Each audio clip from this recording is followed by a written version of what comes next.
Welcome to మహా talks. మన మహా టాక్స్ లో ఈ రోజు ఒక ప్రసిద్ధ పుణ్యక్షేత్రం గురించి మాట్లాడబోతున్నాము. అది శ్రీముఖ లింగేశ్వర స్వామి ఆలయం అన్నమాట. ఈ ఆలయం ఎప్పుడు మనకి 1600 సంవత్సరాల నాటిదని ఇక్కడ పురాణాలు చెప్తూ ఉన్నాయి.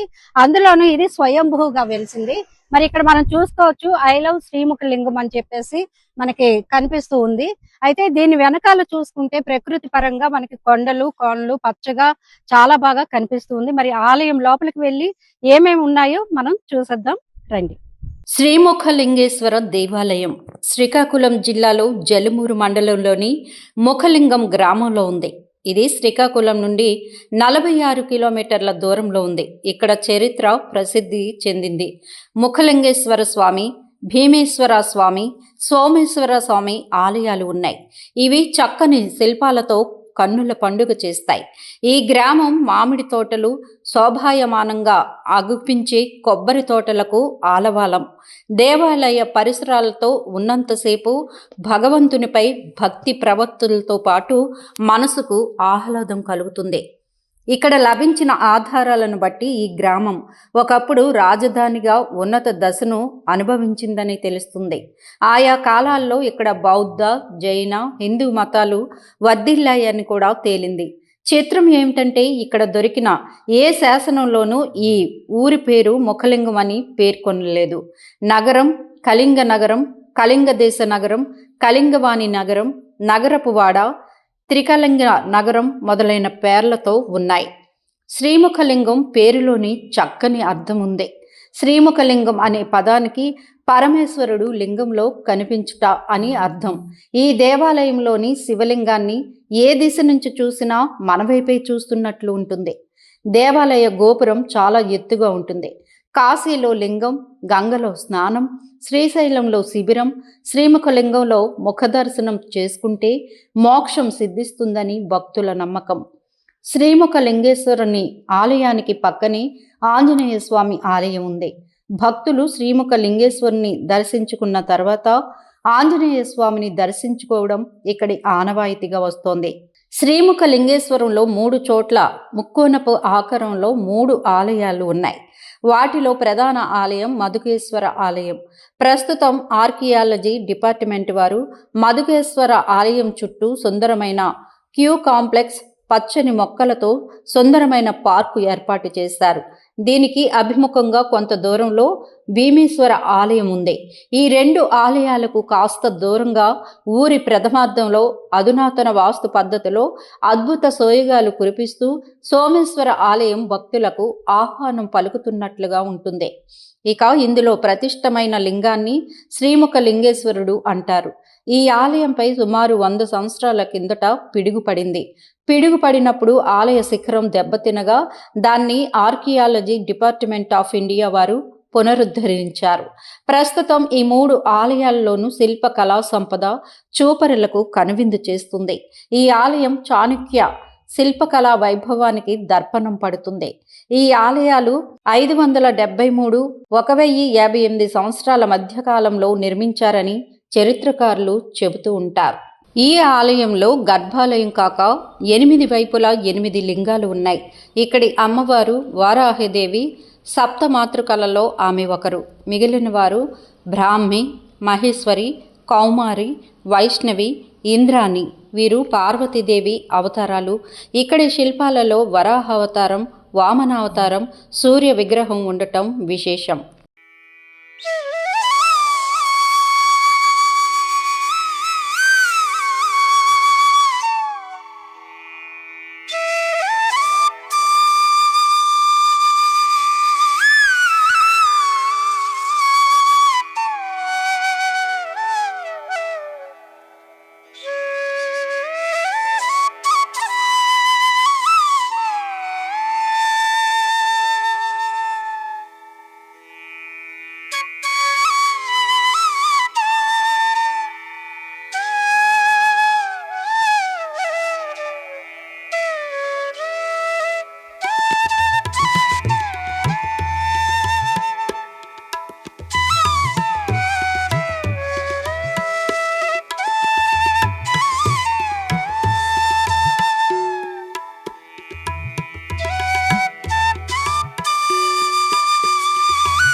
మనతో పాటు శ్రీముఖలింగం ఆలయం గురించి చెప్పడానికి మనకి ఆచార్యుల వారు ఉన్నారు. వారితో మాట్లాడదాం. ఈ ఆలయ చరిత్ర అసలు ఎన్ని ఏళ్ల నాటిది, ఇవన్నీ వివరాలు వారిని అడిగి మాటల్లో తెలుసుకుందాం. అయ్యా నమస్కారం. అసలు ఈ ఆలయం యొక్క చరిత్ర గురించి. అలాగే నేను చెప్తాను. నా పేరు నారాయణమూర్తి అంటారు. శ్రీ ముఖలింగేశ్వర క్షేత్ర అర్చకుని. అయితే ఈ శ్రీ ముఖలింగ క్షేత్రం అనేది శ్రీకాకుళం జిల్లాలకి 50 కిలోమీటర్లో ఈ క్షేత్రం వెలసి ఉంది.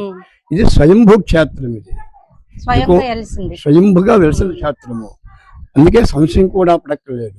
అందుకే అన్నాడు, పృథివ్యాం యాజలింగాన్ని పాపనాశకరానివై యథంతు ముక్తిలింగం ముఖలింగం న సంశయ. భూమి యందుని ఎన్నెన్నో శివలింగాలు ఉన్నాయి, కానీ అవన్నీ కూడా దర్శన మాత్రాన పాపాన్ని పోగొట్టేవి. ఇది అట్లాంటి ముఖలింగేశ్వరుడు దర్శన మాత్రాన్ని చేయడం మోక్షం కలిగించే క్షేత్రం శ్రీ ముఖలింగేశ్వరుడు. అందుకే ప్రతి ఒక్క మానవుడు కూడా జీవితంలో కనీసం ఒకసారైనా శ్రీ ముఖలింగేశ్వరుడు ముఖదర్శనం చెయ్యాలని శాసనాల మీద కూడా రాయబడింది. అయితే ఈ క్షేత్రం స్వయంభూ క్షేత్రం. అయితే ఇప్పుడు ఈ శ్రీ ముఖలింగ క్షేత్రం అనేది ఆనాడు ద్వాపరయుగంలో ఇది ఒక మధుకు వనం. వనం అని మధుకు అంటే విప్ప చెట్టుతో కూడిన అరణ్యం అని పేరు. అరణ్యం. అయితే ఈ అరణ్యం అంతా కూడాను విప్ప చెట్టుతో కూడా అరణ్యం. దీనికి అనుసరించి వంశధార నది ప్రవహిస్తుంది అన్నారా. అయితే ఈ వంశధార నది ఒడ్డున ఈ మధుకు వనములో వామదేవ మహర్షి అనే బ్రహ్మర్షి గారు లోక కళ్యాణార్థమై నారాయణమునికి యజ్ఞం చేయదలుచుకున్నాడు వామదేవ మహర్షి గారు. ఆ యజ్ఞానికి 1 కోటి మంది దేవతలకు కూడా ఆహ్వానపరిచాడు. దేవతలకి అందరు కూడా మన్నించి వచ్చాడు. మనలో చాతుర్వర్ణములు బ్రహ్మ క్షత్ర వైశ్వోత్ర దేవతల్లో గరుడ గంధర్వ కిన్నెర కింపురుష యక్ష సిద్ధ సాధ్యులైన వారు 7 తగిన వారు ఉన్నారు దేవతల్లో. ఈ వామదేవ మహర్షి పిలువగానే అందరూ కూడా వచ్చారు. ప్రభు మనం పిలువడానికి కారణం ఏమిటయ్యా అని అడిగారు. ఏమీ లేదు నాయన, నేను లోక కళ్యాణార్థమై ఈ వంశధార నది ఒడ్డున ఈ గోవిందారణ్యం అని పేరు కూడా తెలుసుకుంది. ఈ గోవిందారణ్యములో లోక కళ్యాణార్థమై నారాయణము అనే యజ్ఞం చేయి తలంచుకున్నాను. అందుకు మీరందరూ నాకు సహాయం చేయండి అని కోరాడు దేవతలకి వామదేవ మహర్షి. అందరు కూడా ఒప్పుకున్నారు. వామదేవుడు ఈ అరణ్యములో యజ్ఞం ప్రారంభం చేశాడు. యజ్ఞం జరుగుతుండగా ఈ దేవతల్లో గంధర్వులు అనే వాళ్ళకి ఏం చెప్పారు, మీరు తూర్పు అరణ్యానికి వెళ్ళి నా యజ్ఞానికి కావాల్సిన సమిధలు తెమ్మని పంపించాడు. యజ్ఞ పుడకలకి ఈ యజ్ఞానికి కొంత దూరంగా వెళ్ళాడు గంధర్వులు. అక్కడ ఒక కిరాతక పల్లెలు ఉన్నాయి, సబరవాళ్ళు గిరిజన్స్ అంటాము. ఆనాడు కట్టుకోవడానికి వస్త్రాలు లేవు. చెట్టు నార చేతను ఆకుల చేతను శిలేలను కప్పుకుంటూ సగం నగ్నోపడుతూ ఉండి నాట్యాలు చేస్తున్నారు ఆ సౌరకన్య. ఆ నాట్యానికి వీళ్ళు మోహించి వాళ్ళతో ఆడుకుని పాడుకొని ఉండిపోయారు. కానీ వీళ్ళు గంధర్వులు మనం ఎందుకు వచ్చామని పని మర్చిపోయారు. అక్కడ వామదేవుడు ఆడు యజ్ఞం పూర్తి అయిపోయింది. తీర్థప్రసాదానికి పంచిపెట్టేశాడు. ఈ గంధర్వులు పిలిచాడు. వీళ్ళు అక్కడే కనిపించలేదు. సరే వీళ్ళు అక్కడే చెప్ప వెళ్ళారని తన దివ్య దృష్టితో చూశాడు వామదేవుడు. చూడగా గంధర్వులు ఈ కిరాతక స్త్రీలతో నాట్యాలు చేస్తున్నారు. అప్పుడు వామదేవుడు కోపం వచ్చింది. నా యజ్ఞాన్ని మీరు భగ్నపరిచారు కాబట్టి మీరు ఏ కిరాతకులతో కామాంధులు ఉన్నారో మీరు కూడా కిరాతకులుగా జన్మించరు కాక అని శపించేశారు. ఆ శాపము ఆ ప్రక్కన ఉన్న నారద మహర్షి గారు ఉన్నారు. అది వీరు చెప్పాడు గంధర్వులకు. గంధర్వులు మళ్ళీ వామదేవుడి దగ్గరికి వచ్చి పాదం మీద పడి నమస్కారం చేశారు. మహనీయ, ఏదో తిరిగి చేశాం మహనీయ, తప్పు జరిగిపోయింది. ఏమిటి ఘోరమైన శాపం మాకు ఇచ్చావు, మళ్ళీ మా దేవత్వాన్ని మాకు ఇప్పించినానని ప్రార్థించారు. అప్పుడు వామదేవుడు శాంతించి, నా శాపం అనేది అమోఘము, ఇచ్చిన తర్వాత అనుభవించే తప్పదు. కానీ ద్వాపరాంతము కలి ప్రారంభములో శంకరుడు ఈ వంశధార నది తీరముందున ఈ గోవిందారణ్యములో మధువృక్ష ముందు ముఖంతో కొద్ది రోజుల్లో ఇక్కడ పుట్టబోతున్నాడు శివుడు. ఆ ముఖదర్శనం మీకు కలుగుతుంది, అప్పుడు మీ శాపం పోతుందని చెప్పాడు గంధర్వుడికి. సరే అందరూ ఒప్పుకున్నారు. యజ్ఞం పూర్తి అయిపోయింది. అందరు కూడా ఎవరి లోకానికి వెళ్ళిపోయారు. గంధర్వులు మాత్రము ఈ సర్వరూపాలు వచ్చి అరణ్యములో తిరిగి ఉన్నారు, పెళ్లి చేసుకుని ఉన్నారు. ఎప్పుడైతే సర్వాలు అయిపోయారో అందులో చిత్రసేన గంధర్వుడు అనే రాజుగారి నాయకుడే ఆడేవాడు. వాళ్ళందరికీ కూడా అతని పేరు చిత్రసేన గంధర్వుడు. అతనికి ఈ అరణ్యములో ఒక కిరాతక స్త్రీతో వివాహమైన అతనికి. ఆవిడ పేరు చిత్తి. ఇలా కాలక్షేపం చేస్తున్న నాలో గడిచిపోతుంది. కొండనాలో పోయిన తర్వాత శ్రీశైలం నుండి ఒక జంగపావిడ కాశీకి వెళ్ళాలని ఆనాడు ప్రయాణ సౌకర్యంలో నడుచుకుంటూ వస్తుంది. ఈ అరణ్యకి వచ్చేసరికి చీకటి పడిపోయింది. క్రూరమృగులు అరుపులు భయపడిపోతుంది. అయ్యో ఏం చేస్తాను, ఎలాగను ఎక్కడుంటానని భయపడుతుంది. అట్టి సమయమందున ఈ అరణ్యంలో ఉన్న చిత్తసేన గంధర్వరావు చూశాడు. ఎవరమ్మా ఆ చూస్తే నువ్వు ఆడదానవి, ఎక్కడికి వచ్చావు, కికారణ్యము ఏం చీకటి పడిపోయింది అన్నాడు. ఓ రాజా, అహం కాశీ గమిష్యామి, నేను కాశీ పోతున్నాను, మార్గ ఆయాసం చేత త్రావు తప్పి ఇక్కడ చేరుకున్నాను నేను ఆయన. ఈ రాత్రి మీ దగ్గర తలదాచుకుని రేపు కాశీకి పోతాను ఆయన అని చెప్పినాడు. ఆ రాత్రి ఆ చిత్సాన్ని గంధర్వరావు ఆదరించాడు. తన అరణ్యం దొరికి పదార్థం ఇచ్చాడు, భోజనం చేసి పడుకుంది. ఇలాగని ఏం చేసింది ఇవటి జంగపావడ, 5 దినములు అయిపోతున్నాయి కానీ మరి కాశీకి ప్రయాణం కావడం లేదు. ఈ చిత్రసేన అన్నాడు, ఓ జంగమా, నువ్వు కాశీకి వెళ్ళనొచ్చినావు, మర్చిపోయినవో ఏమిటి? మేము చూస్తే కిరాతకులము, మా మనసు ఏ క్షణం కలుగుంటాయో మాకే తెలియదు, నీ కాశీకి త్రావు చూపబడి వెళ్ళిపోని చెప్పాడు. అప్పుడు ఈ జంగపడు ఉంటుంది, ఓ రాజా, కాశీ ఎందు నాకు మనసు లేదు, మారిపోయింది, ఇదే నాకు కాశీలోకి వస్తుంది, నేను ఇక్కడే ఉండిపోతాను, నేను అవివాహితను, మాతా నాస్తి పితా నాస్తి నాస్తి బంధు సహోదర, నాకెవ్వరు తల్లి తండ్రి చుట్టము బంధువు వివాహం కూడా లేదు, కాబట్టి ఏకాకి నేను. కాబట్టి నీవు నాకు ఈ 5 దినములు చూపిన ఆధారాభిమానం అనేవి నాకు మన మనసుకు ఎంతో నచ్చాయి రాజా. కాబట్టి నువ్వు రాజువు కదా, రాజుకి కులమత భేదాలతో సంబంధం, రాజు ఎవరైనా వివాహం చేసుకోవచ్చు, నన్ను వివాహం చేసుకో రాజా అని అడిగింది. అయ్యో ఏమిటి విచిత్రం, నీవు చూస్తే ఒక శైవరాలవు, నేను కిరాతకులను, నా వివాహం కూడా అయిపోయింది చెప్పాడు. మళ్ళీ జంగపడి ఎన్నో విధాలుగా బాట పెట్టింది. సరే అన్నాడు. తన మొదటి భార్య అనుమతి తీసుకున్నాడు. ఇంకా బంధువులు అనుమతి తీసుకొని ఈ చిత్రసేనుడు ఈ జంగపాడును కూడా 2వ భార్య వివాహం చేసుకున్నాడు. ఈవిడి పేరు చిత్కల. చిత్కల చిత్ర భార్య. అయితే ఇప్పుడు శ్రీ ముఖలింగేశ్వర స్వామి వారు దర్శించేస్తున్నది ఆనాడు ద్వాపరములో అది మధువృక్షం. ఆ వృక్షానికి 2 కొమ్మలు ఉండి, ఆ చెట్టు లాంటి పుట్టకు ఉండేది. అయితే ఈ అరణ్యములో ఉన్న చెట్లన్నీ ఋతుధర్మముగా పూసేవి, ఋతుపై అయిపోయినట్టు పూతలు మానేసి, కానీ ఆ ఒక్క చెట్టు ఏం చేసేది, 2 శాఖలతో ఋతువుతో సంబంధం లేక నిత్యము పోస్తుండేది. అప్పుడు ఈ చిత్రసేనుడు ఏం చేసి చిత్రబాలికి ఆవిడికి ఒక కొమ్మ ఈవిడికి ఒక కొమ్మ పంచిపెట్టాడు. దీని ఎంత ఒకరోజు దాని ఎంత ఒకరోజు భోజనం చేస్తూ కార్యక్రమం చేస్తున్నాడు. అయితే జంగపావుడ శివభక్తురాడు.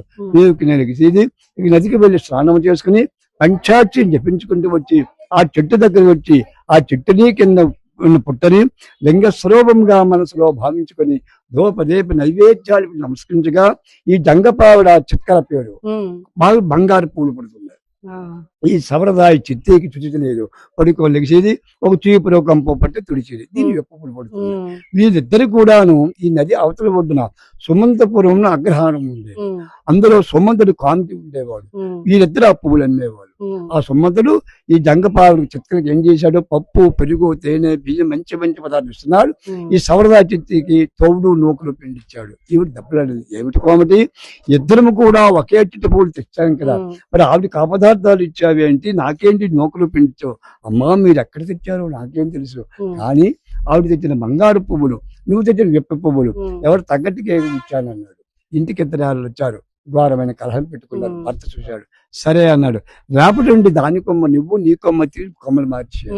ఈ జంగపావుడ భక్తి ఎట్లుంటే పరమేశ్వరుడు అక్కడే ఉంటాడు కదా అని అదే విధంగా మళ్ళీ ఆ 2వ రోజున మార్చేది కొమ్మ వెళ్ళి యథావిధిగా కార్యక్రమం చేసింది. ధూపము రేపు నైవేద్య నమస్కారం చేయగా మళ్ళీ బంగారు పూలే పడ్డాయి. ఈ సంప్రదాయానికి మళ్ళీ చిప్పు పూలు మళ్ళీ పట్టుకొని వెళ్ళాలి. ఆ చూశాడు ఎవడో కోమటి, చూశాడు, అమ్మా మళ్ళీ నువ్వు బంగారు పూలు ఆవిడ నువ్వు ఎప్పుడు తెచ్చావన్నాడు. మరీ మండిపడిపోయింది సంప్రదాయ చెట్టు. ఇంటికి వచ్చారు, ఘోరమైన కలహం పెట్టుకొని కొట్టుకుంటూ తిట్టుకుంటున్నారు. ఈ భర్త చూశాడు, అయ్యో ఏమిటి విచిత్రం, ఈ చెట్టు 2 విధాలుగా పూయడం వల్ల వీళ్ళకి కలహమైంది, మరి చెట్టుంటే వీళ్ళకి లాభం లేదని ఒక గంట కూడా తెచ్చాడు, చెట్టును నరికేశాడు. అదే మొదటి భాగము ఇక్కడ ఉంది. అయ్యగారే అది కింద పుట్ట కూడా క్షేదం అయిపోయింది. అందులో అగ్ని జ్వాల వచ్చింది మీదకి. ఆ జ్వాలం తట్టుకేలాక రాజు ఈ చిత్రసేనుడు మూర్ఛాగతి అయిపోయాడు. అప్పుడు తన మొదటి భార్య సవరదాయి చూసింది, ఎవరితో దేశాటన వచ్చి నా భర్తను మందు పెట్టి చంపేసిందో అని గుండె బావులకు ఏడుస్తుంది. దాని బంధువులే ఉన్న అరణ్యంలో వాళ్ళందరూ కూడా వచ్చారు, ఈ జంగపావుడిని చంపేస్తామని భయపెట్టారు. అట్టుగా అప్పుడు జంగపావుడి జాతి ఒక్కటే, ఎవరు లేరు కదా, భగవంతుని ప్రార్థించింది. అన్యథా శరణం నాస్తి తమేవ శరణమా తస్మాత్ కారుణ్య భావేన రక్షరక్షో మహేశ్వర శివా, నీవు తప్ప నాకు ఎవరున్నారు, నీవే దిక్కుని ప్రార్థించు. ఉమ్, ఎప్పుడైతే తాగింటే వెంటనే ఆ తాలూకా ఆ కర్ర రూపం అంటే పోయింది, ఉమ్, శిలారూపం అయిపోయింది చుట్టూ మొదలు ఉమ్, అయిపోయి శ్రీన ముఖ దర్శనం వచ్చేసి ఉమ్, ఎప్పుడైతే లింగాన్ని ముఖ దర్శనం కలిగిపోయిందో ఉమ్, ఆనాడు వామదర్శనం శాపం పోయి ఈ కిరాతకులంతా కూడా అందరూ కూడా మళ్ళీ గంధర్వ రూపాయలు ఉమ్, మూర్ధలోకానికి వెళ్ళారు. బ్రహ్మాల దృష్టికి చెప్పారు. భూలోకములో శివుడు వంశధార నదీ తీరముందు గోవిందారణ్యములో మధువృక్షముందు ముఖముతో పుట్టాడని చెప్పారు. ఉమ్, చెప్పగానే 1,000,000 జాతికి ఆశ్చర్యము. అయ్యో శివుడికి శాపం ఉంది, కలియుగంలో శివుడు లింగమే గాని శివలింగానికి ఆ ముఖం అంటే ఎక్కడ ఉండదు, వీళ్ళు ముఖముందంటున్నారని అందరూ దేవతలందరూ కూడా వచ్చారు. 1,000,000 దేవతలు బ్రహ్మాల దృష్టి కూడా వచ్చి చూశారు. చూసి ముఖముంది కాబట్టి ముఖలింగేశ్వరుడు, మధువృక్షములో పుట్టేవు కాబట్టి మధుకేశ్వరుడు, ఉమ్, ఆ ముఖము ఆవు చెవి వెంటి ఆకారముతో ఉన్నావు కాబట్టి గోకర్ణేశ్వరుడు, ఈ గంధర్వులందరూ కూడా నువ్వు జయాన్ని పొందారు కాబట్టి జయంతీశ్వరుడు ఉమ్, అని 4 పేర్లు పెట్టి ఉమ్, ఈ 1,000,000 దేవతలు ఈ గ్రామాన్ని అనుసరించి ఉమ్. 5 క్రోశముల విస్తీర్ణంలో ఒక్కటి తక్కువగా 1,000,000 లింగాలు స్థాపించారు దేవతలు. ఆ ఒక్కటి ఎందుకు తక్కువైంది? అంటే ఉత్తర కాశీ ఉంది అక్కడ ఒకటి. ఆ, కాశీ అంటే తక్కువే గాని కాశీ సమమిదం క్షేత్రం ముఖలింగం కలవయుగే, ఉమ్, కాశీతో సమతుల్యమైన క్షేత్రం ఉమ్, అది. ఉత్తర కాశీ ఉత్తర వారణాసి కోటిలింగ క్షేత్రం, ఉమ్, ఈ దక్షిణ కాశీ దక్షిణ వారణాసి ఒక్కలింగంతో కోటిలింగ క్షేత్రం. ఉమ్, దిక్పాలకు కూడా వచ్చారు. దేవేంద్రుడు ఒక లింగాన్ని, ఉమ్, అగ్నిదేవుడు ఒక లింగాన్ని, ఉమ్, యమధర్మరాజు, నైరుతి వరుణ వాయు కుమారి ఈశాన వీళ్ళు హనుమంతుడు కూడా వచ్చి స్వామికి దండం చేసి ఉమ్, ఒక్కొక్క లింగాన్ని స్థాపించారు. ఉమ్, అందుకే ఇక్కడ ఏంటంటే ఇక్కడ నది పేరు వంశధార. ఈ వంశధారను వేణుగంగని కూడా అంటాం. ఉమ్, వేణుగంగా నదీ స్నానం అష్టలింగ ప్రదక్షిణం ముఖలింగం ముకుంద పునర్జన్మన విద్యతే. ఉమ్. శివలింగం వెనకాల పెద్ద తొట్టిలాగా ఉంది, చెప్తాను. అదేంటి? అది దీని ఆలయాన్ని తాళగంగ అనంతపురం చక్రవర్తి ఈ ఆలయాన్ని కట్టాడనే శాసనాల మీద కూడా రాయి. ఉమ్, అందుకే మోక్షానికి శ్రీముఖలింగం. అందుకే ప్రతి ఒక్క మానవుడు కూడా జీవితంలో కనీసారైనా శ్రీముఖలింగేశ్వరలోక దర్శనం చెయ్యాలని అగస్త్య మహర్షితో కూడా కుమారస్వామి కూడా చెప్పినట్టుగా స్కాంద పురాణం కూడా చెప్పడం ఉంది. ఉమ్. అది కోరిన కోరికలు తీరుతాయి. తీరుస్తాయి. ఉమ్, అయితే మీరు అడిగారు ఇప్పుడు వెనుకది ఉన్నది గోళం అంటాం దాన్ని. గోళం అది. గోళం అంటారు. ఉమ్, చూడు పల్లె గ్రామంలో కుమ్మరి వాళ్ళు అవును. ఉంటారు. పూర్వం మన మట్టిలోనే వాడేవాళ్ళు, మట్టిలో ఉండేవాళ్ళు, మన అమ్మలు కూడా ఉండేవాళ్ళు. ఉమ్, అది తయారు చేయండి. ఉమ్, అయితే అది 300 సంవత్సరాలు ఇంచుమించుగా అవుతుంది. ఉమ్, ముఖ్యంగా దాని చరిత్ర ఏమిటంటే ఎవరైనా సంతానం లేని వాళ్ళు ఈ క్షేత్రానికి వచ్చి ఆ గోళాన్ని నమస్కారం చేస్తే సంతానం లేని వాళ్ళకు సంతానాలు కలుగుతాయి. ఉమ్, ఈ గ్రామంలో ఒక కుమ్మరివాడి కుటుంబం ఉండేది. ఉమ్, అతని పేరు కుమ్మరి నాగన్న. ఆ కుమ్మరి నాగన్న దంపతులకు 60 ఏళ్ళు అయిపోయాయి కానీ వాళ్ళ సంతానం లేదు. ఉమ్, ఆ దంపతులు శివా ముఖలింగేశ్వర మాకు 60 సంవత్సరాలు గడిచిపోయాయి కానీ మాకు సంతానం లేదు. ఉమ్, మాకు ఈ టైంలో ఒక పుత్ర సంతానం కలిగించినట్లయితే నీకు 2 గోళాలు ఇచ్చుకుంటాం శివ అని ఆ ఉమ్, కుమ్మరినాగన దంపతులు స్వామికి నమస్కారం చేశారు. ఉమ్, అలాగనే వాళ్ళకి 60లో సంతానం కలిగింది. ఉమ్, ఆ ఇద్దరు భార్య భర్తలు ప్రతిరోజు ఇక్కడ వంశోధనకి వెళ్ళి స్నానం చేసి అక్కడ మట్టిని తెచ్చేవాళ్ళు ఇంటికి. ఆ మట్టిలో పంచామృతాలు వేసి కాలుతో కాకుండా చేతితోనే మట్టిని మట్టం చేసి 2 గోళాలు చేశారు. ఉమ్, ఈవిడు కూడా నవమాసాలు కూడా నిండాయి 2 గోళాలు తయారైపోయి ఆ ముఖలింగేశ్వర 60లో వీళ్ళకి పుత్ర సంతానం ఇచ్చాడు. 60వ మగబిడ్డ సంవత్సరంలో. ఉమ్, శుద్ధి చేసుకున్నారు. ఆ 2 గోళాలని పుట్టి కుర్రవాడిని ఇంకా బంధువులందరూ ఆలయానికి వచ్చారు. ఉమ్, ఆ 2 గోళములు గర్భాలు లోపదారులకు వెళ్ళాయి కానీ అక్కడికి లాగిపోయి లోపలికి వెళ్ళలేదు. ఉమ్, కొంచెం ప్రయత్నం చేశారు. ఈ ప్రయత్నంలో గోళం అనేది ఉరికిపోయింది. ఉమ్, మిగిలింది ఒక్కటే. ఆ ఒక్క గోళాన్ని బయట పెట్టేశారు. పంచాయతీల సభలు పెట్టారు. పెట్టి శివా ముఖలింగేశ్వర ముసలి వాళ్ళం మేము ఇంత కష్టపడి చేసి మీ 2 గోళాలు ఒక గోళం అంటే విరిగిపోయింది. ఉమ్, సరే ఈ 60లో మాకు సంతానం నీ వెలిగించావో ఈ గోళం కూడా నీవే తీసుకెళ్ళు, లేదంటే నీ ఇచ్చిన సంతానం కూడా మాకొద్దు. ఆ గోళంలో కుర్రవాణి కూడా వేసి అందరూ వెళ్ళిపోయారు. ఆ, రాత్రి అయిపోయింది. ఆ, తల్లి ఎవరో రాలేదు. అర్చకులు తలుపులేసి వెళ్ళిపోయారు. అర్ధరాత్రి సమయం ముందర ఈ ఆలయంలో పెద్ద ఘర్షణ లాంటిది ఒక శబ్దం వచ్చిందట. ఉమ్, మళ్ళీ యథావిధిగా తెల్లవారిని అర్చకులు తలుపులు తీసేసరికి ఈ బయట పెట్టిన గోళం స్వామి అయ్యగారు వెనుక భాగంలో వెళ్ళి ఉంది. ఉమ్, ఆ వెంటనే వాడి కౌరి చేశారు అర్చకులు. వాడు వచ్చారు, గ్రామస్తులు వచ్చారు. కుర్రవాడు చక్కగా ఉన్నాడు తీసుకుని దాన్ని నింపుగా పంచామృతాలు నింపి ఆనాడు వాళ్ళు అభిషేకం చేశారట. ఉమ్, అందుకు నేటికి కూడాను ఎవరైనా సంతానం లేని వాళ్ళు ఈ క్షేత్రానికి వచ్చి ఆ గోళాన్ని నమస్కారం చేస్తే తప్పకుండా సంతానం కలుగుతుంది. ఉమ్, అలాగున ఎండనాల్లో సంతానం లేని వాళ్ళు కూడా ఈ క్షేత్రానికి వచ్చి సంతానం ఉంటారు. అది గోళం తాలూకా చరిత్ర. గోలం తాలూకా ఆలయం చరిత్ర అంటే ఎన్ని సంవత్సరాలు కరెక్ట్ గా? ఇది కరెక్ట్ గా ఇది 1600 సంవత్సరాలు అవుతుంది. ఇది 1600 100 సంవత్సరాలు అవుతుంది. ఇది అంతా ఒరిస్సా కల్చర్, వరిస పురాతన ఆలయం. ఇంతటి శిల్ప సంపద ఎలా సాధ్యమైంది అంటారు? ఇక్కడ శిల్ప సంపద ఆనాడు మనకి ఏమున్నాయి అప్పుడు అవి కొంతమంది చెప్పారు. ఇక్కడ ఒక పసర ఉండేదట అరణ్యంలో. ఆ పసర ఏంటంటే రాతికి రాసినప్పుడు అది మెత్తనేదట. అంటే ఒక పీరియడ్ గంట, అరగంట, 30 గంట, 10 నిమిషాలు అనుకోండి. ఆ పీరియడ్ లో ఆ శిల్పి చెక్కారని చెప్పబడుతుంది అనమాట. అందుకే అది ఎందుకంటే ఒక ఆచార్య కూడా ఇక్కడికి వచ్చాడు, నాకు ఒకసారి అడిగాడు, ఏం చూసా బాబు ఇది ఎలాగైందంటే అప్పుడు చూపెట్టి, ఎందుకంటే అందుకే ఈ ఆలయంలో రాజున్నిటికి గుయ్యలు ఉంటాయి, నూనె గుయ్యలు ఉంటాయి, కొన్ని కప్పిసారి ఇప్పుడు కూడా చూపెట్టాడు. ఇగో ఈ గుయ్యలన్నీ ఆనాడు నూనె పసరతాడు గొయ్యి బాబు అని చెప్పి. మరి పూజారులు వారసత్వంగా ఎవరైనా ఉన్నారా? మాది హెరిడటరీ వారసత్వం, మాది భువనేశ్వరం సంతతి మాది. మల్లాకిడి మహారాజు వారు భువనేశ్వరం దగ్గర మక్కల్ని అర్చకులుగా నియమించారు. ఇది వంశపారం. అందుకే మా తెగవారు కూడా భువనేశ్వరం కూడా ఉన్నారు. అక్కడి ఇంటి పేర్లు మావి, మా ఇంటి పేర్లు ఆలయం. చాలా మంచి కథనాన్ని మాకు ఎంతో చక్కగా వివరించారండి. నమస్కారం. చూశారు కదండి శ్రీముఖలింగం ఆలయం యొక్క విశేషాలు. ఇలాంటి మంచి మంచి విశేషాలతో మేము ముందుకు వస్తూ ఉంటాం. చూస్తూనే ఉండండి మహా టాక్స్.